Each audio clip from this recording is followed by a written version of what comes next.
Rooted in resilience, inspired by nature, powered by movement. The podcasts where healing meets empowerment. Let's rise and thrive together. And now, here are your hosts, Scott and Melissa. Hey, everybody. We just wanted to pop in and let you know about our Sedona Soul Retreat coming up in June of 2026, June 2nd through the 6th in Sedona, Arizona. Where we're going to have it at? The Briar Patch. It's Beautiful. It's just this amazing little nugget. Yeah. In Sedona, where you think the big red rocks, which you'll see those, of course, but then there's this little sanctuary of green. And one of my dear beings that just shared with me this morning that they will be attending, looked it up and was like, "Oh, that's my place." Yeah. They just like felt the connection, and it's very spiritual energy there, and we're excited for holding space for all of us to be in that frequency, that vibration. It's right on Oak Creek, and we were down there just a few weeks ago checking it out to ensure it was the right fit for our folks. And we are excited about this retreat. It's our second retreat, and we're on our way to selling out. So please check it out at Vital Edge Wellness Coaching Wellness Retreats. You'll see it at vitalwellnesscoaching.com, Wellness Retreats, and sign up. Bring a friend. There's plenty of room. If you'd like double occupancy, you can come down, and we have private cottages and a lodge setting. So that's it. It's exciting. Enjoy the podcast. Yeah, we'll see you there. Nobody watches this anyway, so. Yes, they do. No, Hi, everybody. You listen to it. Hi, all three of you. I think there's more than that. We're just kidding. I'm Scott Sadler. This is Melissa Hedstrom, and we are Vital Edge Wellness Coaching, and this is our podcast, Rise and Thrive. Welcome in. Today, we're going to be talking about unconscious beliefs. It's going to be a short podcast on a long topic. And so you'll see, short podcast on long topic. Well, you'll hear we might do a version 2 and 3, but for today, we want to introduce you to unconscious beliefs and what's really driving the shit behind our beliefs or our misbeliefs. Mm-hmm. So that's deep. Let's do a lighter mindful moment. Yeah, we have to access this unconscious. So let's do it. So sit back, get comfortable. Big sigh when you're ready, please. Feel it expand in your belly in all directions. You're welcome to close your eyes if you'd like. Drop your shoulders, soften your face. And just realize those suggestions alone, even if your eyes are open, even if you're still doing something, you heard me, your body heard me. And literally your internal environment, your breath started to shift, thus your heart rate.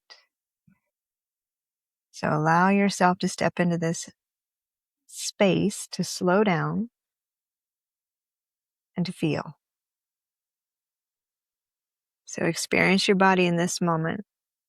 A gentle inhale. A soothing exhale.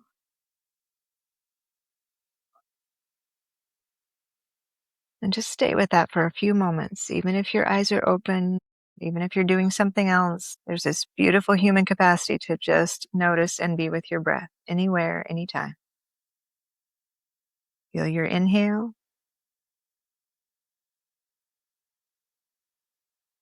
And your exhale.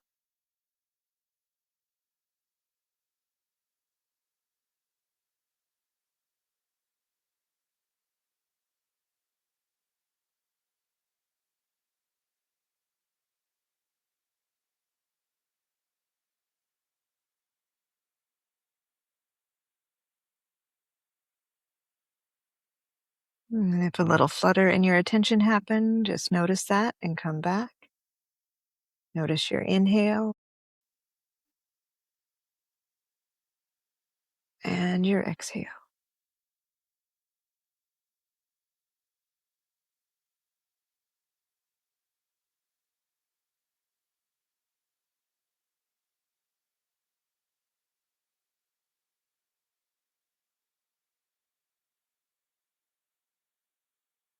And just give yourself this ease, this moment to soften the brain, soften the thoughts, so we can take a little peek into some of those unconscious behaviors, thoughts, beliefs. So a big sigh once again when you're ready. Just let it out. And you're welcome to re-engage when you are ready to do so. I don't know if I'm ready, Mm-mm. but I'm going to do so because we're on the air.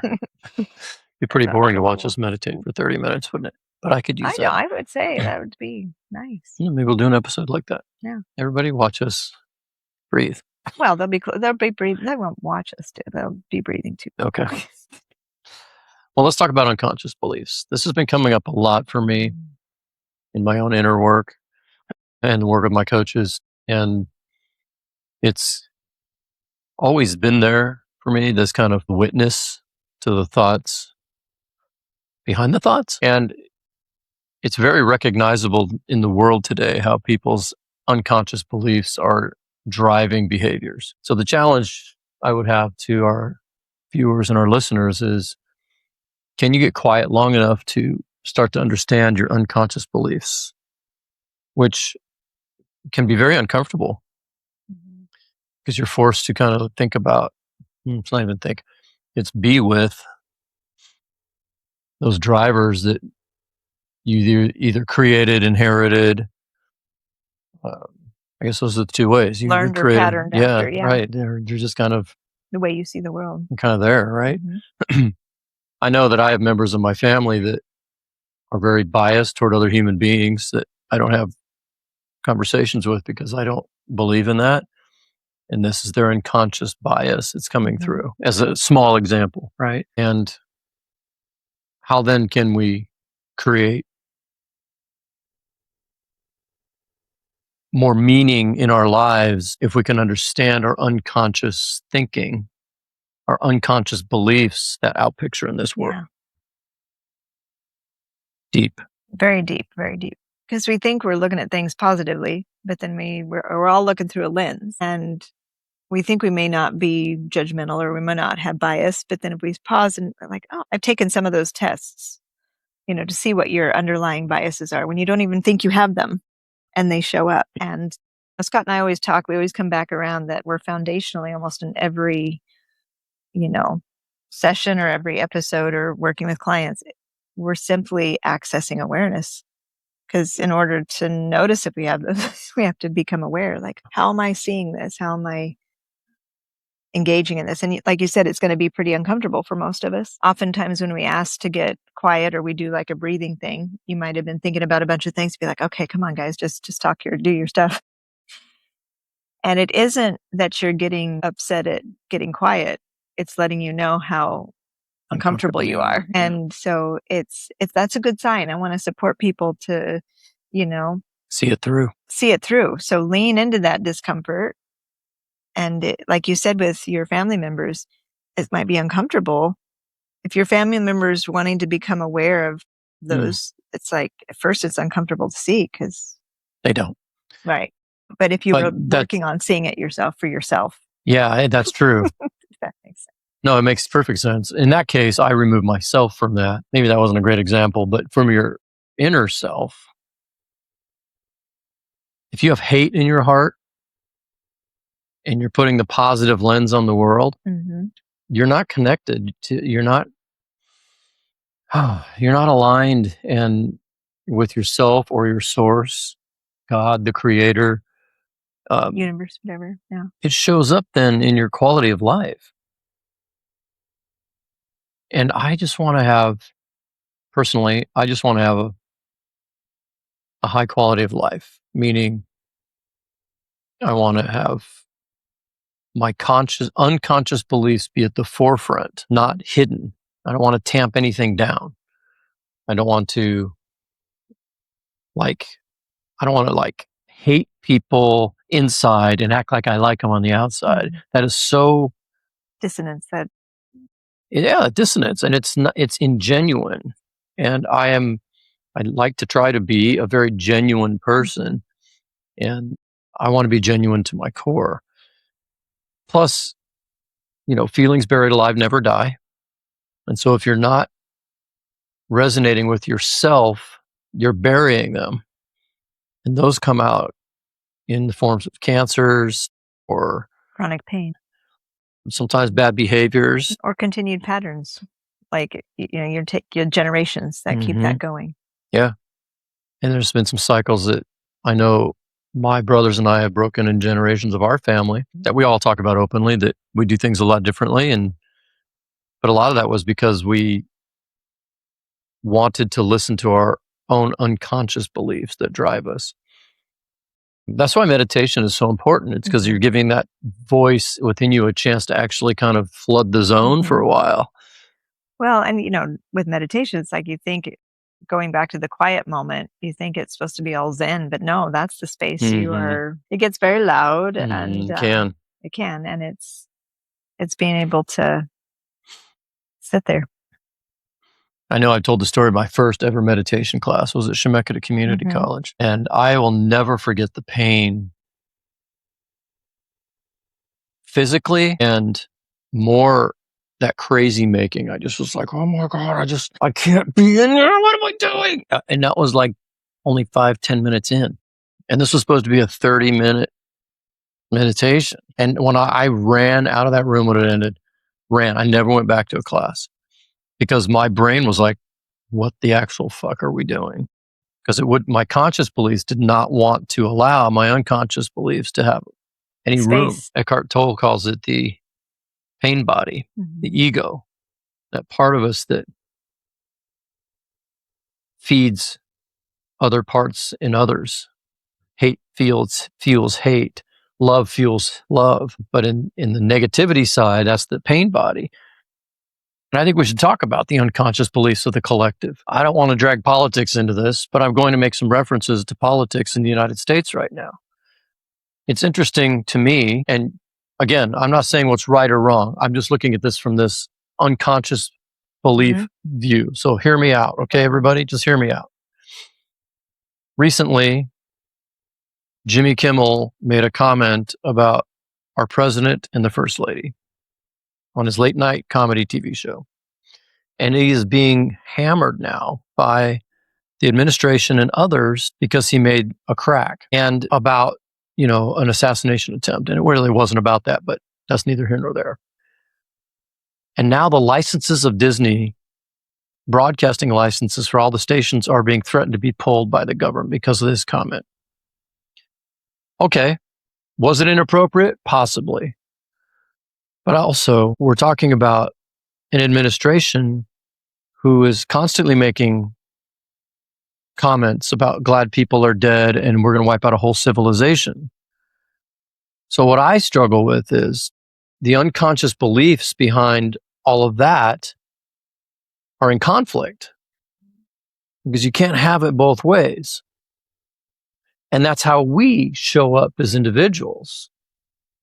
And so following this thread of unconscious beliefs for the collective, now you have people who are looking behind Jimmy Kimmel, and you got people who are getting behind the president and the first lady, and we've got separation.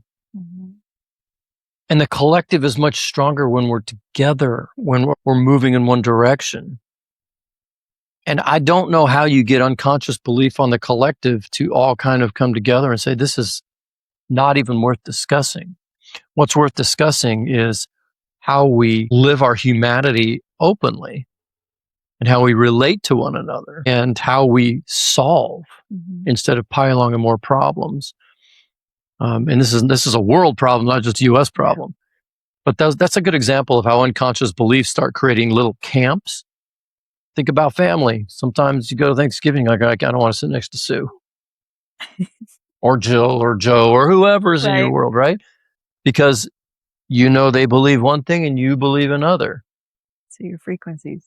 So let's talk about that for a minute. When I think you and I talked about this yesterday over coffee, that when someone challenges your deep-seated beliefs, they're generally the unconscious beliefs. What are your options in that moment? Give me the 2 or 3 options you have when that person says, you are wrong, and here, let me tell you why. Well, there's a couple options. Yeah. What's first? Well, leave. Okay. Or close close down or fight or try to defend. So leave or close down. Those are the same. I think you're Yeah, shutting it off. shutting off. Fight. Mm-hmm. That's 2. What is maybe a third one? Well, I'd say fight and defend, kind of similar. Yeah, I that's think. the same. Yeah.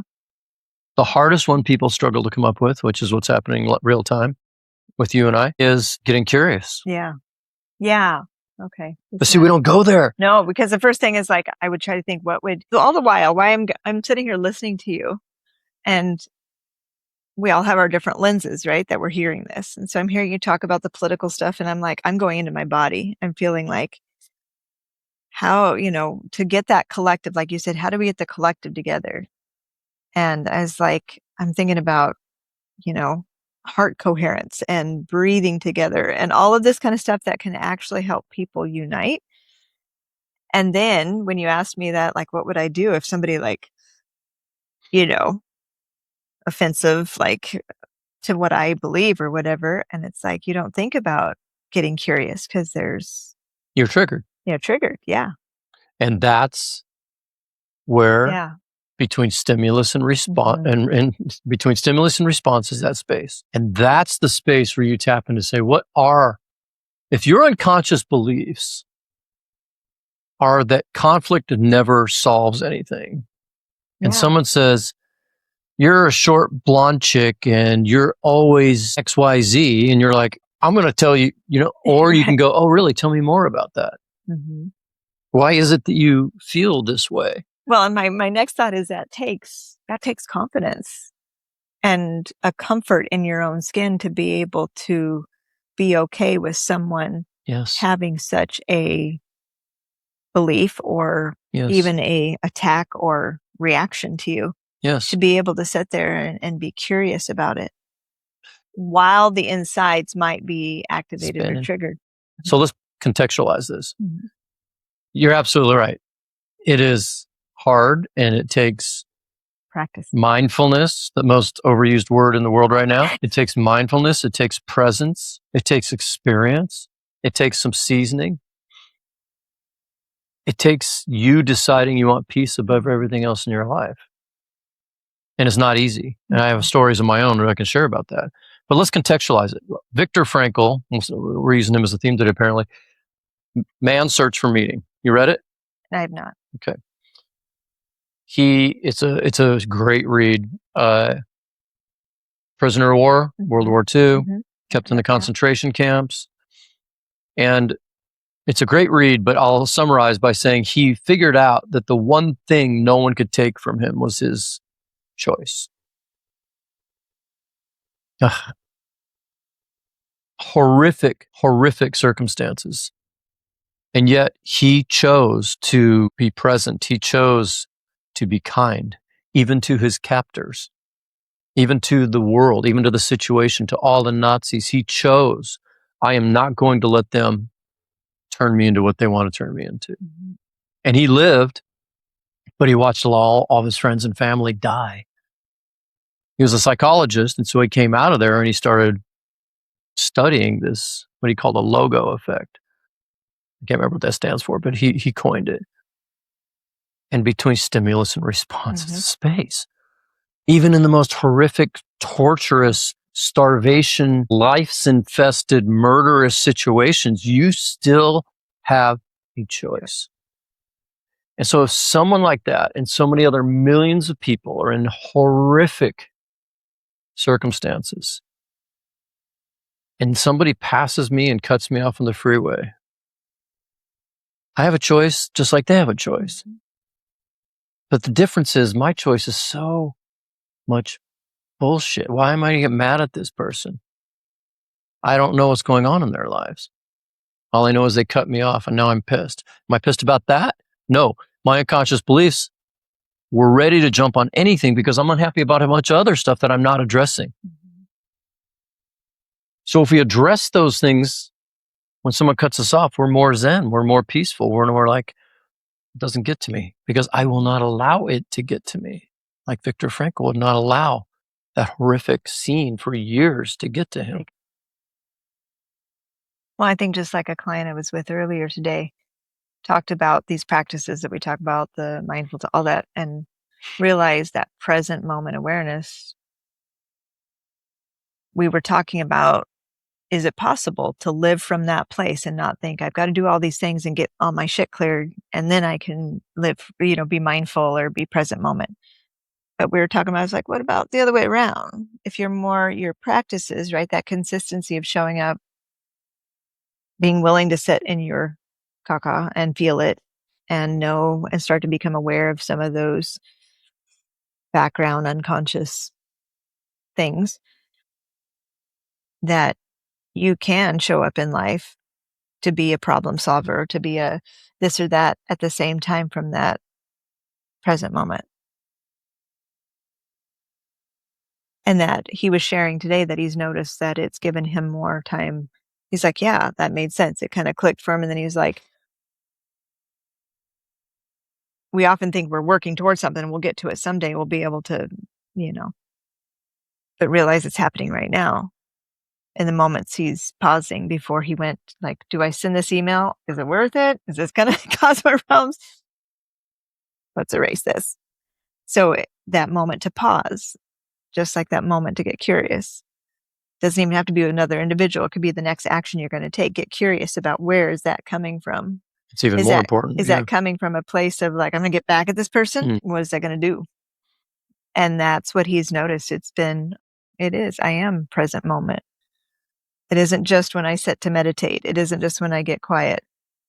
I can live from that place. And I think that's what you're getting at, that piece, that as we sit with it, as we do these practices that we've been sharing, you're able to show up more and more, that it isn't like you're going to solve all your unconscious beliefs one day and be like, okay, I got those solved. No, they're going to keep showing up. You're like, oh, I didn't realize I thought that way. It's an onion, right? You're peeling back layers.